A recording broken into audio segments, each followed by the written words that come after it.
राधे राधे जय श्री कृष्णा। रज संक्रांति पर मिथुन राशि जीवन में आसवाक जाऊँगी एक बड़ परिवर्तन।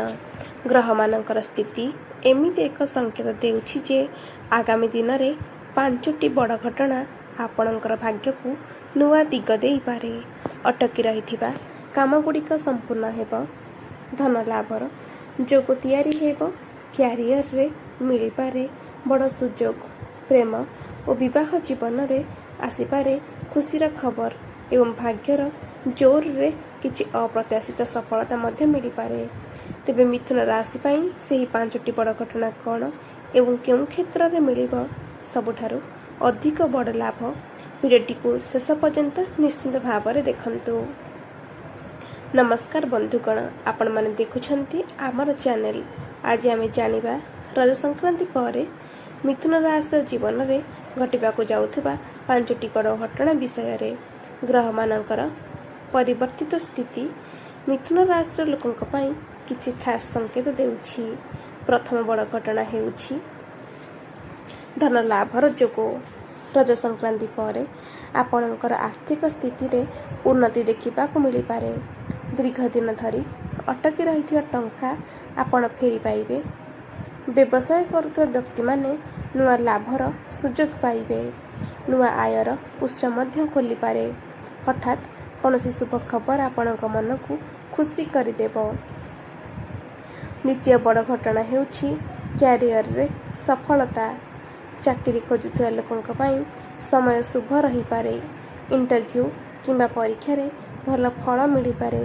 जो माने पूर्वर चाकरी करुछंती सेमानक नुआ दायित्व किंबा पदोन्नतिर सुजोग मिल पारे।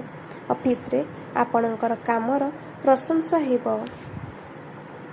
तृतीय बड़ घटना हेउछि प्रेम और विवाह रे शुभ समय। जदि आपण प्रेम संपर्क रे अछंती तेबे संपर्क अधिक मजबूत हेब। भूल बुझाबना दूर हेब। अविवाहित लोकंक पई भल प्रस्ताव आपणको आसीब। परिवारक पक्षर मध्य सहयोग मिलिब। चतुर्थ बड़ घटना हेउछि भाग्यर साथ। जो काम आपण बारंबार विफल हेउथिले सेथिरे सफलता मिल पारे। भाग्यर सहयोग रे असंभव लागुथिबा काम मध्य संपूर्ण हेब। धार्मिक कार्य रे मन लागिब एवं दूर यात्रा मध्य जोग देखाउछि। पंचम बड़ घटना हेउछि सम्मान और प्रतिष्ठा वृद्धि। समाज रे आपणकर मान और सम्मान बढ़िब।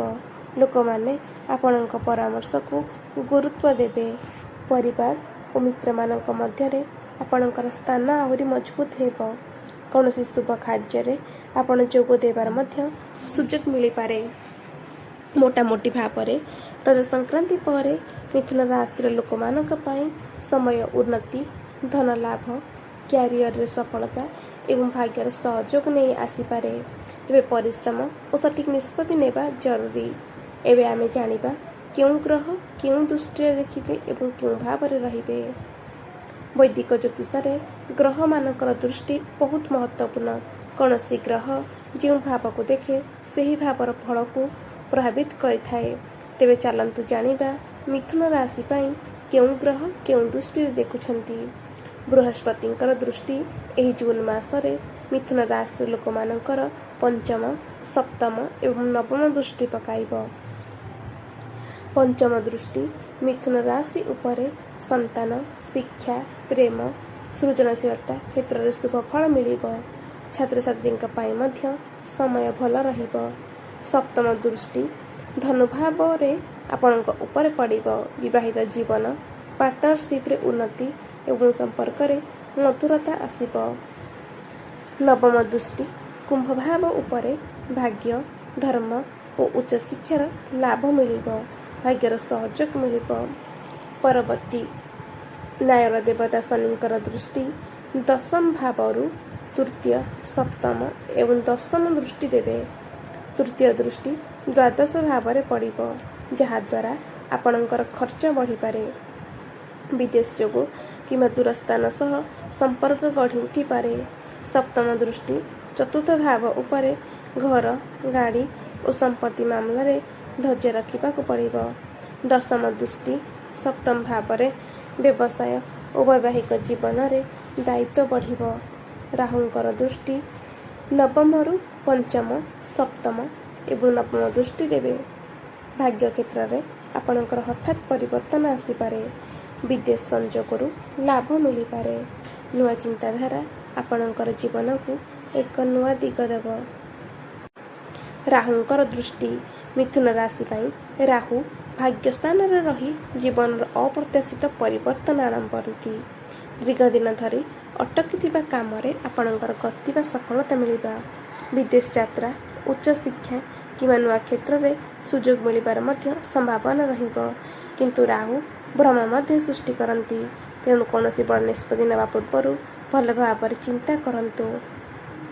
କେତୁଙ୍କର ଦୃଷ୍ଟି କେତୁ ପରାକ୍ରମ ଭାବରେ ରହି ସାହସ ଓ ଆତ୍ମବିଶ୍ୱାସ ବଢ଼ାଇବେ। ଆପଣ ନିଜର ଲକ୍ଷ୍ୟ ପ୍ରତି ଦୃଢ଼ ନିଷ୍ପତ୍ତି ନେଇପାରିବେ। ଆଧ୍ୟାତ୍ମିକତା ପ୍ରତି ଆଗ୍ରହ ବଢ଼ିପାରେ। ଧାର୍ମିକ କାର୍ଯ୍ୟ, ପୂଜା ପାଠରେ ଓ ଧ୍ୟାନରେ ମନ ଲାଗିବ। କେତୁଙ୍କର ପ୍ରଭାବରେ କେବେ କେବେ ନିଜ ଲୋକଙ୍କ ଠାରୁ ଦୂରତା ଅନୁଭବ ହୋଇପାରେ। ତେଣୁ ସମ୍ପର୍କକୁ ସମୟ ଦିଅନ୍ତୁ। ସୂର୍ଯ୍ୟଙ୍କର ପ୍ରଭାବ ସୂର୍ଯ୍ୟ ଧନ, ପରିବାର କ୍ଷେତ୍ରକୁ ଶକ୍ତିଶାଳୀ କରିବେ। ସମାଜରେ ମାନ ଓ ସମ୍ମାନ ବଢ଼ିବ। ଅଫିସରେ କିମ୍ବା ବ୍ୟବସାୟରେ ଆପଣଙ୍କର ନେତୃତ୍ୱ ନେବାର ପ୍ରଶଂସା ବଢ଼ିବ। ପରିବାରରେ ଆପଣଙ୍କର ମତାମତକୁ ଗୁରୁତ୍ୱ ଦିଆଯିବ। ଆର୍ଥିକ ଦିଗରେ କିଛି ଲାଭ ମଧ୍ୟ ମିଳିବ। ତେବେ ରାଗ ଓ ଅହଙ୍କାର ଉପରେ ନିୟନ୍ତ୍ରଣ ରଖିବା ଜରୁରୀ। ଶୁକ୍ରଙ୍କର ପ୍ରଭାବ ଲାଭ ଭାବରେ ରହି ଧନ, ପ୍ରେମ, ସୁଖ ସୁବିଧାରେ ବୃଦ୍ଧି କରିପାରନ୍ତି। ନୂଆ ମିତ୍ରତା, ନୂଆ ସମ୍ପର୍କ ଓ ସାମାଜିକ ପରିବେଶ ଓ ସାମାଜିକ ପରିଚୟ ଆପଣଙ୍କର ବଢ଼ିବ। ପରିବାରରେ ଆପଣଙ୍କ ମତକୁ ଗୁରୁତ୍ୱ ଦିଆଯିବ। ବିବାହିତ ଜୀବନରେ ଖୁସି ବଢ଼ିବ। ଆୟର ନୂଆ ସୁଯୋଗ ମିଳିବ। ଦୀର୍ଘ ଦିନର ଇଚ୍ଛା ମଧ୍ୟ ଆପଣଙ୍କର ପୂରଣ ହୋଇ ଭୌତିକ ସୁଖ ମିଳିବ। ମଙ୍ଗଳଙ୍କର ପ୍ରଭାବ ମଙ୍ଗଳ ଗ୍ରହ ସାହସ, ଶକ୍ତି ଓ ପରାକ୍ରମର କାରକ। ରଜ ସଂକ୍ରାନ୍ତି ପରେ ମିଥୁନ ରାଶିର ଲୋକମାନେ ନିଜ କ୍ଷେତ୍ରରେ ଅଧିକ ସକ୍ରିୟ ହୋଇପାରନ୍ତି। ଯେଉଁ କାମକୁ ନେଇ ଆପଣ ଦୀର୍ଘ ଦିନ ଧରି ଅତ୍ୟନ୍ତ ଚିନ୍ତିତ ଥିଲେ, ସେଥିରେ ଆପଣଙ୍କୁ ଆଗକୁ ବଢ଼ିବାର ସାହସ ମିଳିବ। ଚାକିରି ଓ ବ୍ୟବସାୟରେ ପ୍ରତିଦ୍ୱନ୍ଦ୍ୱୀଙ୍କ ଉପରେ ଆପଣ ବିଜୟ ହାସଲ କରିବେ। ତେବେ ମଙ୍ଗଳଙ୍କର ଉଗ୍ର ସ୍ୱଭାବ କାରଣରୁ ରାଗ ଓ ତର୍କ ବିବାଦର ସମ୍ଭାବନା ମଧ୍ୟ ରହିଛି। ତେଣୁ କଥାବାର୍ତ୍ତାରେ ସଂଯମ ରଖିବା ଜରୁରୀ। ଜମି, ଘର କିମ୍ବା ଯାନବାହନ ସମ୍ବନ୍ଧୀୟ କାର୍ଯ୍ୟରେ ଆପଣଙ୍କୁ ସଫଳତା ମିଳିପାରେ। ଶାରୀରିକ ଶକ୍ତି ବଢ଼ିବ। ନୂଆ ଉତ୍ସାହ ସହ ଆପଣ ନିଜର ଲକ୍ଷ୍ୟ ଆଡ଼େ ଆଗେଇବେ। ବୁଧଙ୍କର ପ୍ରଭାବ ମିଥୁନ ରାଶି ଓ ସ୍ୱାମୀ ହେଉଛନ୍ତି ବୁଧ ଗ୍ରହ। ତେଣୁ ବୁଧଙ୍କର ପ୍ରଭାବ ଆପଣଙ୍କର ଜୀବନରେ ବିଶେଷ ମହତ୍ତ୍ୱ ରଖିବ। ବୁଧଙ୍କର କୃପାରୁ ବୁଦ୍ଧି, ବାକ୍ ଚାତୁର୍ଯ୍ୟ ଓ ନିଷ୍ପତ୍ତି ନେବାର କ୍ଷମତା ବୃଦ୍ଧି ପାଇବ। ଛାତ୍ରଛାତ୍ରୀମାନଙ୍କ ପାଇଁ ଏହି ସମୟ ଅନୁକୂଳ ରହିପାରେ। ବ୍ୟବସାୟୀମାନେ ନୂଆ ଯୋଜନାର ଲାଭ ପାଇପାରନ୍ତି। ଯୋଗାଯୋଗ, ମିଡ଼ିଆ ଓ ଲେଖାଲେଖି, ଶିକ୍ଷା ଓ ବ୍ୟବସାୟ କ୍ଷେତ୍ରରେ ମଧ୍ୟ ଜଡ଼ିତ କାମ ପାଇଁ ଶୁଭ ରହିବ। ମିତ୍ର ଓ ପରିବାରଙ୍କ ମଧ୍ୟରେ ସମ୍ପର୍କ ଗଢ଼ି ଉଠିବ। ହଠାତ୍ କୌଣସି ଶୁଭ ସମ୍ବାଦ ମଧ୍ୟ ଆପଣଙ୍କୁ ମିଳିପାରେ। ତେଣୁ ବନ୍ଧୁଗଣ, ରଜ ସଂକ୍ରାନ୍ତି ପରେ ମିଥୁନ ରାଶି ପାଇଁ ଗ୍ରହମାନଙ୍କର ଏହି ସ୍ଥିତି ଜୀବନରେ ଅନେକ ପରିବର୍ତ୍ତନର ସଂକେତ ଦେଉଛି। ବୃହସ୍ପତିଙ୍କର କୃପା ଭାଗ୍ୟକୁ ଶକ୍ତିଶାଳୀ କରିବ। ଶନି ଆପଣଙ୍କୁ କର୍ମର ମୂଲ୍ୟ ଶିଖାଇବେ। ରାହୁ ନୂଆ ସୁଯୋଗ ଆଣିବେ। କେତୁ ଆଧ୍ୟାତ୍ମିକତା ପ୍ରତି ଆକର୍ଷିତ କରିବେ। ସୂର୍ଯ୍ୟ, ଶୁକ୍ର, ମଙ୍ଗଳ ଓ ବୁଧଙ୍କର ପ୍ରଭାବରେ ଧନ, କ୍ୟାରିୟର, ପ୍ରେମ, ପରିବାର, ସମ୍ମାନ କ୍ଷେତ୍ରରେ ମଧ୍ୟ ଭଲ ପରିବର୍ତ୍ତନ ଦେଖିବାକୁ ମିଳିବ। ତଥାପି ମନେ ରଖନ୍ତୁ, କେବଳ ଗ୍ରହ ନୁହେଁ, ଆପଣଙ୍କର ପରିଶ୍ରମ, ଧୈର୍ଯ୍ୟ ଓ ସଠିକ୍ ନିଷ୍ପତ୍ତି ହିଁ ଆପଣଙ୍କର ଭବିଷ୍ୟତକୁ ସୁନ୍ଦର କରିବ। ତେଣୁ ସକାରାତ୍ମକ ଚିନ୍ତା ରଖନ୍ତୁ ଏବଂ ନିଜ ଲକ୍ଷ୍ୟ ପ୍ରତି ଆଗକୁ ବଢ଼ନ୍ତୁ। ଯଦି ଆପଣ ମିଥୁନ ରାଶିର ଅଟନ୍ତି, କମେଣ୍ଟରେ ଓମ୍ ବୁଧାୟ ନମଃ ନିଶ୍ଚିତ ଭାବରେ ଲେଖନ୍ତୁ। ଭିଡ଼ିଓଟି ଭଲ ଲାଗିଥିଲେ ଭିଡ଼ିଓଟିକୁ ଲାଇକ୍ କରିବେ, ସେୟାର କରିବେ ଓ ସବସ୍କ୍ରାଇବ୍ କରିବାକୁ ଭୁଲିବେ ନାହିଁ। ଧନ୍ୟବାଦ। ଜୟ ଜଗନ୍ନାଥ।